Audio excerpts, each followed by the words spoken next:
most common question I get from coaches is how can I get my players to stop throwing over the top of defenders? How can I get my players to come forward for the ball? A few comments to these questions are that coming forward isn't necessarily the answer. Sometimes it's appropriate to pass over the top of defenders, but we need to teach players when it is appropriate to do so. And we certainly need to teach players the types of moves that will get them free from their defender. Firstly, let's start by teaching them the skills needed not to pass over the top. I find it's the moves by the receivers that need to be adjusted first, so that the throwers can choose to pass flat. Let's look at the type of activities we do during training sessions. I find when we all start coaching, we mainly do X marks the spot activities. Activities where players have to run to a particular spot on the court to receive a pass, and then pass to a particular player. Sometimes this is good to do, but if you think about it, it never really happens in a match. Players need to make up their own mind about where to run, which way to turn, and then who to pass to. So we need to ensure we do more of these types of activities at training so players get used to the decisions they need to make when they're playing. Let's look at the most simple activity we can use. For on the move, players run if they don't have the ball and then stand still if they do have the ball. Players can run either side, but I find that many young players ask me which side should I run because they are so used to being told exactly where to run in an activity. Now let's add a defender. Players have to do the same as the first activity, run to one side or the other, but they are not allowed to throw over the top of the defender. I use this activity a lot, probably a bit too much. Lots of players will dance on the spot because the defender is there, and as soon as they start running, they become free. So I coach them just to run to start with. If they aren't free, then they should change direction. Once they get the hang of not passing over the defender, let players choose to pass over if they want to, or not to if that is an option. Give players the choice and let them learn what works and what doesn't. Now let's think about coming in front or forward in a game, so the defenders have more trouble intercepting. More than half the time, players are level with the player with the ball, or close to that player, so coming forward isn't appropriate. Players really need to run down the court first, towards their goal end, to make space for themselves, and then run across the court to get away from their defender. I call this down and across. Usually what happens is the player with the ball passes as the player is running down court, away from the ball. This is then over the top of the defender and often gets intercepted. Also, what you'll find is if a player is running straight down the court and away from the ball, it's very hard for them to stop their feet, so the players often step. When running across the court and receiving a pass, this isn't as much of an issue. Look at the activity I do to let the players learn this skill. Okay, so if you were to run down the court, stay in the middle defender, hold it there. Now, to get free, where could you run? Across. Across, okay. So run across and see how you pop out from the defender. Great, and I call that running down the court and across. Okay, go back, give it back, and come here for me. Okay, in the game, what a lot of you do is pass it straight over the top of the defender. And what happens in the game? Often. Yeah, the defender gets the ball. So we don't want that to happen. So we want you running across the court. Okay, so we're going to do that the whole way down the court. Each of you running down and across. Defender, stay in the middle. And let's see if you can make it hard for us. Off we go. The throwing players need to ensure they wait till the runner has run across the court, so they don't have to pass over the top of the defender. Both are very important skills in this and the following activities.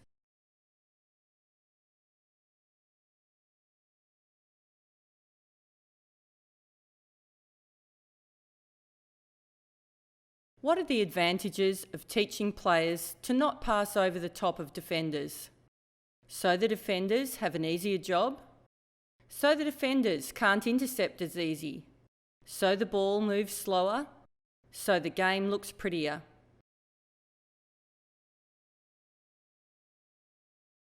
We need to keep possession of the ball, so why pass it over defenders?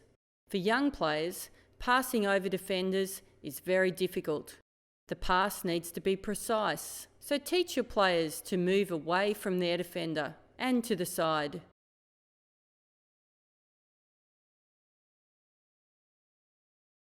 What are the vital skills for players when doing down and across? Run down and then across? Lob passes? Don't pass until the runner has moved across and away from the defender? A roll dodge.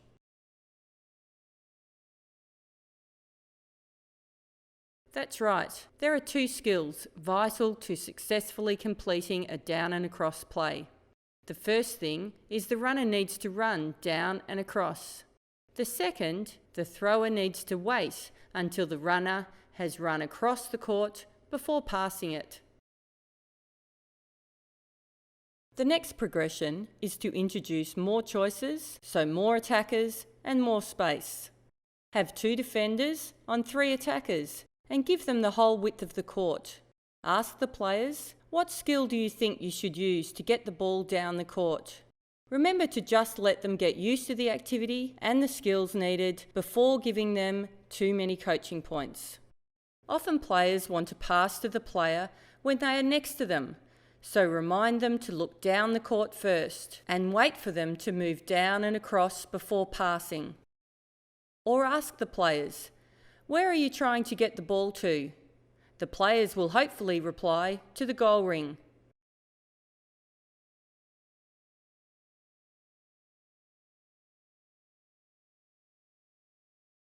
Remember, and across. Drive hard across. That's good.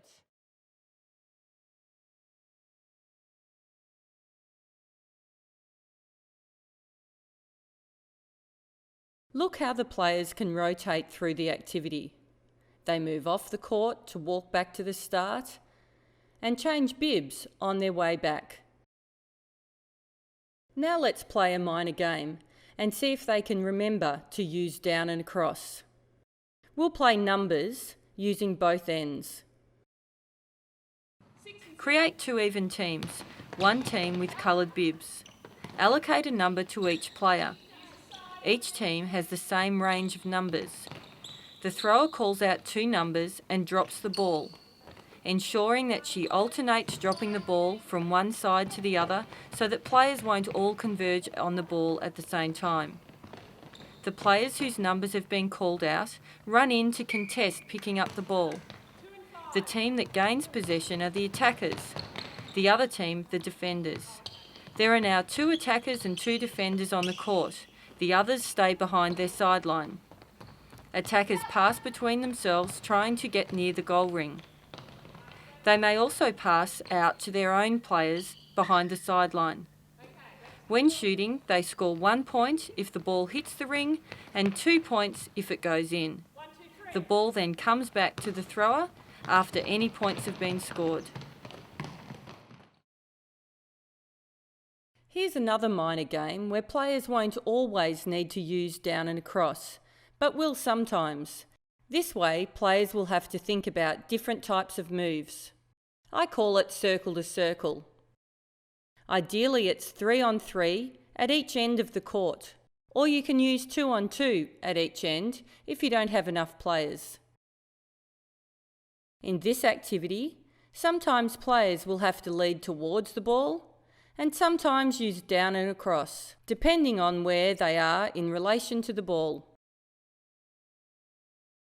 Teams have a goal circle each, and they score a point if they catch the ball in their own goal circle. Then they give the ball to the other team for them to start attacking, and so on.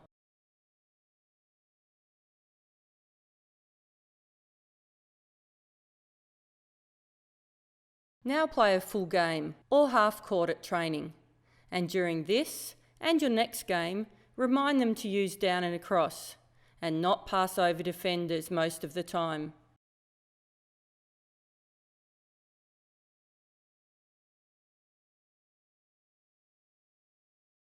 When a player leads down and across and still aren't free, what should they do? Change directions, lead backwards, stand still, or simply complain?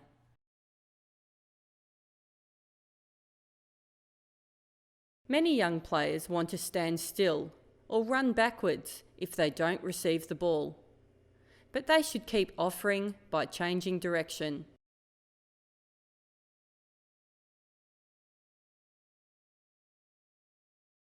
Watching this video clip, what should this player do differently to succeed doing down and across? Run forward. Run down the court further first. Dance on the spot. Or do more dodging.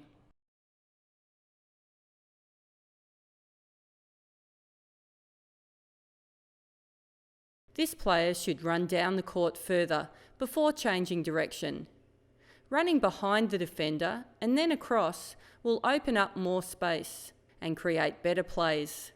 Front cuts should only be used if you create space first. The defender's here, you're trying to squeeze in front. Okay, think of it in the game. You're going to have me being a defender here and her. There isn't going to be space. Okay? That space, open, you guys can pass nearly a third. Go drive, yep, go. Drive, what, yep, and if you're not free, move across. Not free, change direction. Go, go, go. Change, yep, good, go. Down and across, good girl. Okay? Hold it, girls. A front cut is only useful if you have space. It's no use doing a front cut and ending up here. Down and across is certainly a skill that I love to teach younger players. It seems to solve a lot of fundamental skill errors, like not passing over defenders, footwork problems, and also it makes them decisive when they're making a lead for the ball. I'm sure it will help your team too.